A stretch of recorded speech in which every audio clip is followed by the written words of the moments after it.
भोंदू अशोक खरात पोलिसांना संपूर्ण या तपासामध्ये कुठल्याही पद्धतीने कोऑपरेट करत नाही असा आरोप सुद्धा पोलिसांनी केलेला आहे। आणि या व्यतिरिक्त पीडित महिलांचं शोषण करण्यासाठी कुठल्या पद्धतीचं गुंगीचं औषध हा भोंदू खरात वापरत होता याचा सुद्धा तपास करायचा आहे असं कोर्टासमोर सांगण्यात आलं। आणि त्यानंतर कोर्टानं या भोंदू खरातच्या संदर्भामध्ये पुन्हा एकदा पोलीस कोठडी देण्याचा निर्णय घेतलेला आहे। आणि त्यानुसारच 8 एप्रिल पर्यंत या भोंदू अशोक खरातला पोलीस कोठडी देण्यात आलेली आहे। अशोक खरातला एका प्रकरणामध्ये 11 एप्रिल पर्यंतची न्यायालयीन कोठडी देण्यात आलेली होती। आणि त्यानंतरच काल म्हणजे 1 एप्रिलला पोलिसांनी या अशोक खरातला ताब्यात घेऊन आणखीन एका प्रकरणाबद्दल त्याची चौकशी केली होती। आज पुन्हा त्याच प्रकरणामध्ये कोर्टासमोर त्याला हजर करण्यात आलं आणि त्यानंतर त्याची पोलीस कोठडी मिळवण्यामध्ये पोलिसांना यश आलेलं आहे। या सगळ्याच्या अनुषंगाने काही महत्त्वाची माहिती समोर आलेली आहे। म्हणजे जर आपण पाहिलं तर सगळ्यात या संपूर्ण प्रकरणामध्ये रॅकेट असू शकतं असा संशय हा एसआयटीला होता। आणि त्या अनुषंगाने आज पहिल्यांदा उल्लेख झालाय तो म्हणजे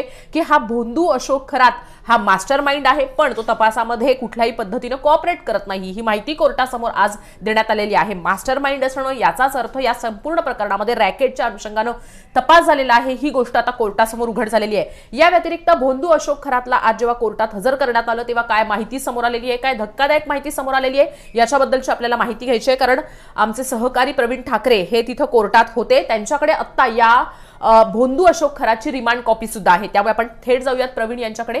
प्रवीण, काय सध्या या रिमांड कॉपीमध्ये म्हटलेलं आहे, कुठले कुठले आरोप करण्यात आलेले आहेत, आज नव्यानं काय धक्कादायक माहिती आज कोर्टात समोर आलेली आहे आणि कशा पद्धतीची आजची ही सुनावणी होती? प्रवीण,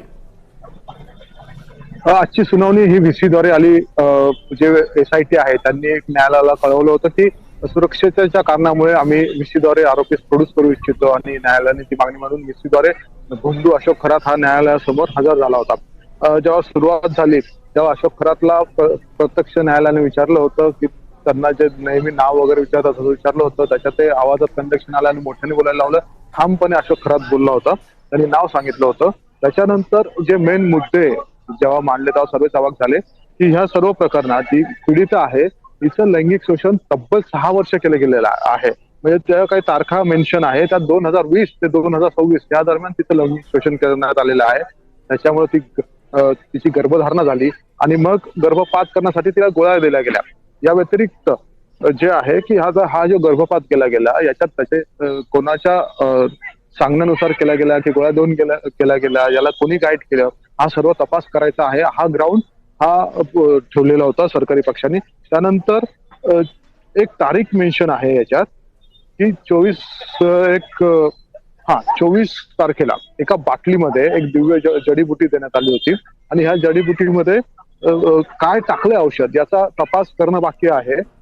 आणि त्याची जी कॉस्ट लावलेली आहे ती 12,500 रुपये। तर ते औषध कोणतं आहे, त्याचा वापर कशासाठी होता, ते कोणाकडून आणलेलं आहे आणि ते औषध कसं तयार केलं।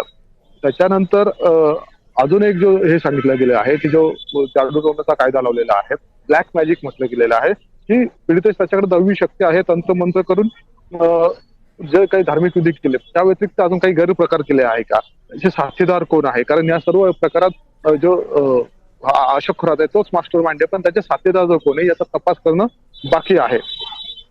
त्यानंतर वैद्यकीय तपासणी याच्यात म्हटलेलं आहे की सदर गुन्ह्यातल्या अनुषंगाने वैद्यकीय तपासणी, आता ही पुढे जाऊन डीएनए चाचणी पण असू शकते का, इथपर्यंत हा प्रकार किंवा हा जो तपास आहे तो जाऊ शकतो।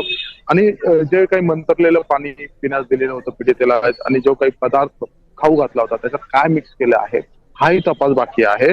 त्यामुळे हे ग्राउंड जेव्हा सरकारी वकील शैलेंद्र बागडे यांनी ठेवले, याच वेळी तपासी अधिकारी जे होते सूर्यवंशी त्यांनी असं म्हटलं होतं की जे आरोपी आहे तो बिलकुल आम्हाला तपासात कोऑपरेट करत नाहीये, त्यामुळे तपासाला वेळ लागतोय ही बाजू मांडली। आणि काल जसं त्याला एमसीआर झाला होता पहिल्या गुन्ह्यात, तर आज दुसऱ्या गुन्ह्यात कालच पोलिसांनी त्याला ताब्यात घेतलं सेंट्रल जेलमधून आणि दुसऱ्या गुन्ह्यात त्याला आज कोर्टात हजर करण्यात आलेलं आहे।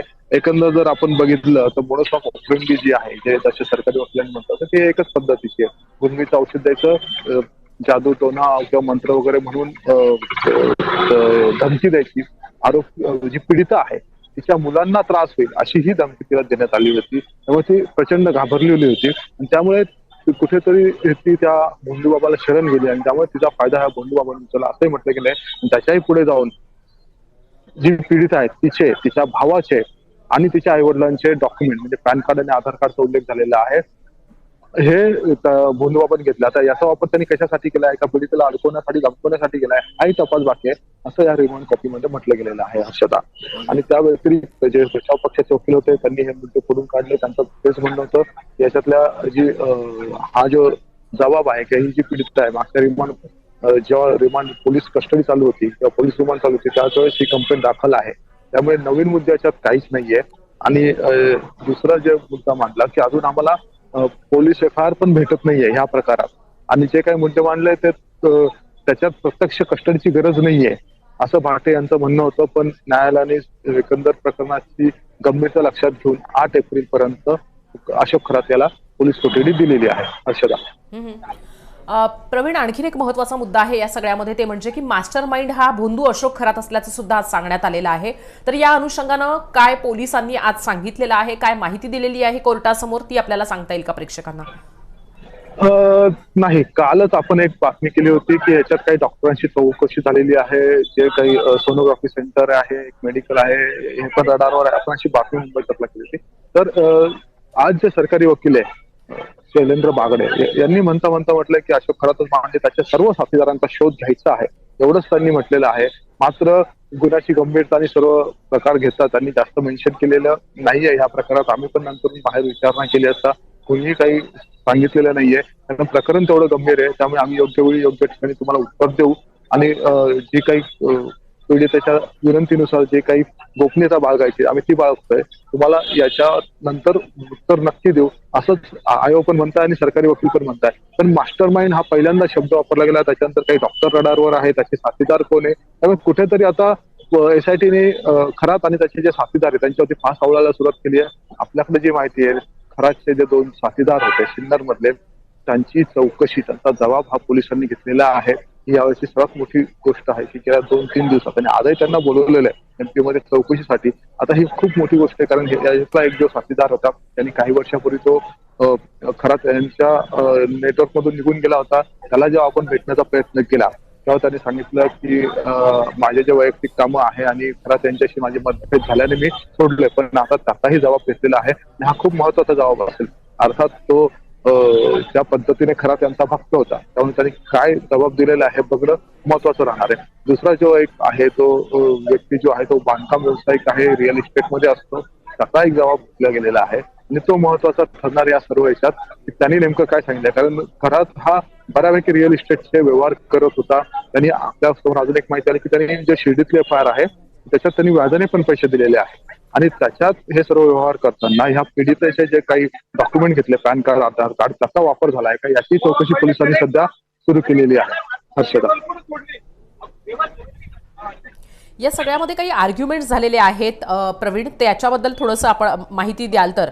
म्हणजे जर आपण पाहिलं तर आज सरकारी वकील असलेले शैलेंद्र बागडे यांनी सांगितलंय की महिलांवर जे अत्याचार केलेले आहेत, महिलांना धमकावलेलं आहे, आधार कार्ड आणि पॅन कार्ड या महिलांचं मिळवलं होतं या भोंदू अशोक खरातनं आणि हे असं धमकावूनच सगळ्या गोष्टी मिळाल्या ताब्यात घेतल्या होत्या. तो औषध कसा वापरायचा हे तपासायचं आहे असं पोलिसांचं म्हणणं आहे. या व्यतिरिक्त तो मास्टर माइंड आहे पण तो चौकशीमध्ये तपासामध्ये सहकार्य करत नाही असा आरोप सुद्धा कोर्टासमोर या भोंदू खरातवर पोलिसांनी केलेला आहे. सरकारी वकिलांच्या माध्यमातून हा आरोप केलेला आहे आणि त्यामुळे 7 दिवसांची पोलीस कोठडी मागितली होती. त्याचबरोबर म्हणजे हा लैंगिक शोषणाचा गुन्हा असल्यानं म्हणजे तपास आणि चौकशी करायची आहे असं सांगून आज ही हा जो भोंदू खरात आहे त्याची कोठडी मिळवलेली आहे पोलिसांनी. पण या प्रकरणामध्ये ही जी कोठडी मिळालेली आहे ती एसआयटीच्याच टीमला मिळालेली आहे की इतर, कारण शिर्डी प्रकरणामध्ये सुद्धा ह्या भोंदू खरातची चौकशी होईल असं म्हटलं जात होतं. त्यामुळे कोठडी ही कुठल्या प्रकरणामध्ये मिळालेली आहे, एसआयटीला कोठडी मिळालेली आहे की शिर्डीच्या पोलिसांना कोठडी मिळाली, नेमकी कुणाला कोठडी मिळालेली आहे याच्याबद्दल थोडासा संभ्रम आहे. त्यामुळे ही माहिती द्याल हर्षदा. ही कोठडी जी आहे जो सरकारवाडा पोलीस स्टेशनला गुन्हा दाखल आहे 25/2026 त्या म्हणजे तो गुन्हा एसआयटी कडे आहे आणि एसआयटीला ही पोलीस कोठडी भेटली आहे. शिर्डी पोलिसांकडे जो गुन्हा दाखल आहे माझ्या अंदाजे पुढच्या 2 ते 3 दिवसात तो गुन्हा परत एसआयटी कडे जाणार आहे तपासासाठी. त्यामुळे याच्या पुढे जी काही कोठडी भेटेल ही जी आहे ती एसआयटी कडे जाईल कारण सर्व गुन्हे वर्ग करायचं काम चालू आहे. त्या व्यतिरिक्त जे आरोपीचे वकील आहे सचिन भाटे त्यांनी जी काही आर्ग्युमेंट केली होती त्याच्यात एक त्यांनी इंटरेस्टिंग पॉईंट मांडला होता की काही व्हिडिओ सोशल मीडियावर व्हायरल झालेले आहेत त्यावर गुन्हे देखील दाखल झाले काही व्हिडिओवर, पण ठराविकच व्हिडिओ हे व्हायरल केले गेले आणि याचा तपास एसआयटीने केला गेला की हेच व्हिडिओ का व्हायरल केले गेले, याच्यामागे काही स्पेसिफिक कारणं होती का, त्याचे एसआयटी याच्यावर काय करते असाही सवाल त्यांनी कोर्टात केला.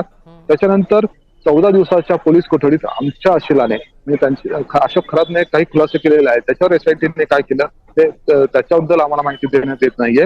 अजून आरोपीचे वकील म्हणून आम्हाला एकही गुन्ह्याची फिर्याद दिली गेलेली नाहीये असाही त्यांनी दावा केलेला आहे. जर FIR वाचायला मिळालेली नाहीये, जर गर्भपात झाला असेल तर त्याचं एक कालखंड असेल, त्याच्या तारखा असतील, ह्या कारणे सांगितलं जात आहे. त्याच्यानंतर जे पीडिताच्या वडिलांचे, तिचे आणि भावाचे जे पॅन कार्ड, आधार कार्ड मागितले आहेत ते एसआयटीने ताब्यात घेतले का आणि ते कुठे, आणि गुन्हा जर 2020 ते 2026 झाला आहे आणि याच्यात आता मेडिकल तपासणी काय करणार नाही एसआयटी, याच्याबद्दल कोणतेही खुलासा किंवा जे क्लिअरिटी नाहीये, तर याच्याबद्दल काय असे प्रश्न भाटे यांनी केले होते. मात्र भाटे यांचे जे युक्तिवाद आहे तो कमी पडला आणि जो सरकारी वकिलांनी युक्तिवाद केला होता त्यानुसार न्यायालयाने कोठडी दिलेली आहे. 2-3 गोष्टींचा उल्लेख केलेला आहे, त्यातली अत्यंत एक महत्वाची गोष्ट आहे ती म्हणजे की म्हणजे आरोपीचे वकील आहेत सचिन भाटे यांनी काही प्रश्न उपस्थित केलेले आहेत, विशेष करून व्हायरल व्हिडिओच्या अनुषंगाने त्यांनी उपस्थित केलेला प्रश्न आणि त्याचबरोबर म्हणजे काही खुलासे केलेले आहेत या खरातनं असं त्यांनी म्हटलेलं आहे. तर या खुलासांच्या अनुषंगानं काय म्हणजे कुठले कुठले खुलासे आजपर्यंत या भोंदू अशोक खरातनं केलेले आहेत ज्याची माहिती ही सचिन भाटेंना हवी आहे आणि त्यांचं असं म्हणणं आहे की ती त्यांना मिळालेली नाहीये. भाटेंनी याबद्दल काहीही क्लिअर केलेलं नाहीये. मात्र हा फक्त युक्तिवादाचा भाग असू शकतो, कारण त्याच्या आधी आयोग असतील किंवा सरकारी वकील असतील यांनी दोनदा बोलून दाखवलं की आरोपी जो आहे तो गुन्ह्याच्या तपास कामी सहकार्य करत नाहीये, त्यामुळे हा सर्व गोंधळ होतोय, त्यामुळे वेळ लागतोय. त्यामुळे कुठेतरी भाटे यांचा हा फक्त युक्तिवादाचा मुद्दा होता का हे बघणं गरजेचं आहे आणि दिसतंय तसंच आहे, कारण भाटेने त्याच्यावर काहीही बाजूही नाही मांडली, ना कोर्टात आर्ग्युमेंट केली, ना काही. हर्षदा, तुम्ही म्हणताय त्याप्रमाणे की आरोपीच्या वकिलाकडनं कुठल्याही पद्धतीचा आर्ग्युमेंट झालेला नाहीये, पण या दरम्यानच्या आजच्या या सुनावणीमध्ये म्हणजे या भोंदू खरातची पत्नी जी फरार आहे कल्पना खरात, तिच्याबद्दल काही उल्लेख झाला होता का, तिची माहिती काही मिळवायची आहे, मिळालेली आहे म्हणण्यापेक्षा मिळवायची आहे म्हणून भोंदू खरातची कोठडी हवी असं काही आर्ग्युमेंट झालं होतं का, आणि या खरातच्या पत्नीचा म्हणजे विषय तिथं किंवा आर्ग्युमेंटमध्ये त्याचा उल्लेख आला होता का? नाही, हा जो गुन्हा आहे हा सरकारवाडा पोलीस स्टेशनला जवळपास 17-18 तारखेच्या आसपास नाही 19 तारखेच्या आसपास नोंदवला गेलेला आहे आणि जे शिर्डी पोलिसांचं प्रकरण आहे ते एसआयटीकडे अजून आलेलं नाहीये, त्यामुळे कुठेही कल्पना खरातचा उल्लेख झाला नाही. मात्र आम्ही तपासी अधिकाऱ्यांना विचारलं कल्पना खरातचं काय, तर त्यांनी एवढंच सांगितलं तपास सुरू आहे, आम्ही तुम्हाला योग्य वेळी सांगू आणि जर अटक केली तर कोर्टात प्रोड्यूस करू. अजूनपर्यंत अटक नाहीये हे त्यांनी सांगितलेलं आहे. त्यामुळे सध्या तरी कल्पना खरात ह्या क्षणाला तरी फरार आहे, त्यांचा मोबाईल स्विच ऑफ आहे. मात्र एसआयटीने जे काही खरातचे जुने सहकारी आहे त्यांची चौकशी सुरू केली आहे, त्यांचे जबाब घ्यायला सुरुवात केलेली आहे. एवढंच आपल्याला एसआयटी कडून माहिती मिळालेली आहे. हर्षदा, आधार कार्ड हा खरात घ्यायचा या पीडित महिलांकडनं आणि असा पोलिसांना संशय आहे की या पीडित महिलांच्या आई वडिलांकडनं सुद्धा आधार कार्ड या भोंदू खरातनं जबरदस्तीनं घेतले असावेत. तर का हा संशय किंवा कुठून आला, पीडितेनं दिलेली ही माहिती होती का, आणि पोलिसांना असा सुद्धा संशय आहे की आधार कार्ड हे कशासाठी तरी वापरलं जायचं. तर याच्याबद्दल आणखीन काही माहिती पोलिसांच्या तपासामध्ये हाती लागली आहे? तुमची काही माहिती आहे, तुमच्या सूत्रांनी काय माहिती दिलेली आहे की कशासाठी हे आधार कार्ड हा भोंदू खरात जमवायचा? आधार कार्ड म्हणजे पीडितेने थेट तक्रार दिली की आधार कार्ड आणि पॅन कार्ड आमच्याकडून घेतले होते आणि धमकी पण दिली होती त्याचा वापर करणार वगैरे वगैरे थोडी, पण त्याच्या पुढे काही उल्लेख FIR मध्ये पण नाहीये आणि कोर्टात पण त्याच्यावर वाद झाला. मात्र जे आपले काही सोर्सेस आहेत त्यांच्याशी आपण बोललो होतो, घरात बऱ्यापैकी व्याजाचा पैशाचा धंदा करायचा आणि त्या व्यतिरिक्त तो रिअल इस्टेटमध्ये काम करत होता. सिन्नरमध्ये काही जे व्यवहार झाले ते खरातच्या नावाने नाही झालेले, तर कदाचित हे जे पॅन कार्ड आधार कार्ड आहे त्या व्यवहारात वापरले गेलेले आहेत. जसं इसार पावती बनवणं किंवा फक्त कच्चं डॉक्युमेंट बनवणं याच्यासाठी हे डॉक्युमेंट म्हणजे आधार कार्ड आणि पॅन कार्ड वापरले असतील, कारण हे गव्हर्नमेंट समोर प्रोड्यूस करावं लागतं. जेव्हा व्याजाचा धंदा केला जातो त्यावेळेस खूप वेळा हे लोक जमिनी किंवा जी काही स्थावर मालमत्ता आहे ती लिहून घेतात. ती लिहून घेताना आधार कार्ड पॅन कार्ड देणे गरजेचं असतं आणि त्यामुळे आपला चेहरा उघड होऊ नये, दुसरं कोणाचं नाव जावं असा त्यामागे हेतू असावा. आणि तिथं हा जे आहे पॅन कार्ड आधार कार्ड वापरलं गेलं का, पोलीस त्याची सध्या तरी त्याची कसून चौकशी करताय. आणि याच संदर्भात त्यांनी पुण्यातील एका पुण्यातील सिन्नर मधील जो रिअल इस्टेट व्यवसायी आहे त्याला त्याची चौकशी केली, त्याचा जबाब घेतलेला आहे. हर्षदा, तुम्ही म्हणताय त्याप्रमाणे, पण या सगळ्यामध्ये आणखीन एक महत्वाचा मुद्दा आहे, ते म्हणजे की मागच्या काही दिवसांपासून हेल्पलाईन वर येणारे जे फोन आहेत ते वाढल्याचं म्हटलं जात आहे. पीडित महिला असतील किंवा ज्यांची लुबाडणूक झालेली अशा व्यक्ती असतील, त्या या खरातबद्दलच्या आपल्या तक्रारी हेल्पलाईन नंबरवर सांगत होते किंवा त्याच्याबद्दल बोलत होते. पण मग आता किती गुन्हे दाखल झालेले आहेत या भोंदू अशोक खरातवर, आणि कल्पना खरातचा शोध घेण्यासाठी किती पथकं पाठवण्यात आलेली आहे, आणि काही त्याच्यामध्ये माहिती समोर आलेली आहे का, किंवा काही डेव्हलपमेंट आहे का? नाही, सध्या तरी कल्पना खरात ह्या फरारच आहे. एकंदर 11 गुन्हे हे भोंदू खरातच्या विरोधात आणि संबंधित 2 गुन्हे असे एकंदर सिच्युएशन आहे. आणि शिर्डीतला 10 गुन्हे नाशिकमध्ये आहे, एक गुन्हा जो आहे तो शिर्डीमध्ये आहे. आणि त्या व्यतिरिक्त श्रीरामपूरमध्ये अशोक खरातच्या विरोधात एक तक्रार अर्ज देण्यात आलेला आहे. त्याची आपण एफआयआर झालेली आहे श्रीरामपूरमध्ये, की खरात हा कांद्याच्या व्यापारात पण होता. त्याची एक फार्मर प्रोड्युसर कंपनी आहे, ज्याच्यावर 2 नवरा बायको कल्पना खरात आणि अशोक खरात हे डायरेक्टर होते. आणि ह्याच कंपनीने जो एनसीसीएफ आणि नाफेडे यांना कांदा विकलेला आहे. मात्र हा कांदा प्रत्यक्ष शेतकऱ्यांकडून न घेता त्यांनी मार्केटमधून घेतला आणि डायरेक्ट विकला. पण कायद्याने हा कांदा शेतकऱ्यांकडून घेणं गरजेचं होतं, नाफेडला देणं गरजेचं होतं. त्यामुळे याच्यात घोळ झालेला आहे. आरोप या शेतकरी संघटनेच्या कार्यकर्त्यांनी केला, तो तक्रार अर्ज श्रीरामपूरमध्ये दिला गेलेला आहे. या व्यतिरिक्त कसाऱ्यामधून हेल्पलाईनवर काही फोन आलेले होते की त्यांच्या जमिनी भोंदू खरातनी बळकवलेल्या आहे. तर त्याविषयी पण लवकरच आम्ही कारवाई करतोय असं एसआयटी तर्फे सांगण्यात आलंय. त्यामुळे कसाऱ्यात अजून 2 गुन्हे दाखल होण्याची शक्यता आहे, अशी शक्यता आहे. आणि त्या व्यतिरिक्त आता एसआयटी वर आहे की त्यांना येणारे ते कॉल किती कन्वर्ट करतात आणि म्हणजे एफआयआर किती दाखल करून घेतात. कारण पीडिता प्रचंड घाबरलेला आहे. रिअल एस्टेट मधले जे काही 2-3 एक सिरियस अलिगेशन आहे की ओझर जवळ जी जमीन आहे ती खरातनी बळकवलेली आहे, पण त्याच्या विरुद्ध जे तक्रार करते ते पुढे यायला तयार नाहीये. ते फोन लाईनवर सांगतात पण पुढे येत नाही, डॉक्युमेंट प्रोड्यूस करत नाहीये. त्यामुळे अजून त्या बाबतीत काय होतं हे बघणं गरजेचं आहे, कारण तो मोठा व्यवहार असणार आहे आणि एक मोठी फसवणुकीचा गुन्हा तो दाखल झाला तर एक मोठा गुन्हा फसवणुकीचा असणार आहे. हर्षदा, तुम्ही म्हणताय त्याप्रमाणे फसवणुकीच्या संदर्भामध्ये सुद्धा मोठी माहिती समोर येण्याची शक्यता आहे. पण या व्यतिरिक्त आता म्हणजे जसं भोंदू अशोक खरातची चौकशी आहे, काही जणांना चौकशीसाठी एसआयटी कडनं बोलावण्यात आलं होतं. आता आणखीन काही जणांना बोलावलेलं आहे, बोलावण्यात येणार आहे, अशी काही माहिती आहे का? एसआयटीला जसं जसं गुन्ह्याचा संबंध येतो, जसं आता आजच्या गुन्ह्यात त्यांनी डॉक्टर आहेत, मेडिकल आहेत किंवा त्या ज्या पीडितेचे आधार कार्ड याचा तपास चालू आहे, ते जर कुठे डॉक्युमेंट मध्ये वापरले गेले असतील तर त्याचबरोबर इतर पण लोक असतात, साक्षीदार असतात, त्यांची चौकशी होणं क्रमप्राप्त आहे. आणि एवढ्या 2 दिवसात ही चौकशी होईल. कारण दाट शक्यता आहे की ह्या पीडितेचे आधार कार्ड आणि पॅन कार्ड जे आहे ते वापरले गेले एखाद्या व्यवहारात. त्या व्यतिरिक्त एक माळी म्हणून जे मिरगावचे एक व्यावसायिक आहेत, तर त्यांची एक चौकशी केली, कारण त्यांचे पण डॉक्युमेंट वापरले गेले का, तो एक चौकशीचा भाग आहे. मात्र याच्यात जर माळे यांचा जर सहभाग नसेल तर त्यांचा काही तसा संबंध येत नाही, पण त्यांचा सहभाग असेल तर ते एक सहकारी म्हणून त्यांना एक अरेस्ट होण्याची किंवा त्यांचाही जबाब घेण्याची शक्यता आहे.